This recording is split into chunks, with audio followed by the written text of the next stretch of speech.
Ate, paano pa mag-download ng TikTok? Eh di pumunta ka lang doon sa storage. Ano natin yung pa sa pan-download tapos ayun. Search mo doon ano TikTok. Ayun, nakikita mo doon yung mga TikTok doon.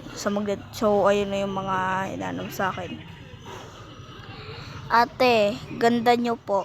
Thank you. Ate, saan po kayo pupunta sa part 3 craft? Hindi ko alam. Basta makikipag-usap lang ako sa babae. Ate, saan po kayo nakatira? Sa San Toribio, Marawi, Lipa City. Doon po ako nakatira. Ate, paano pong malasahan yung tubig?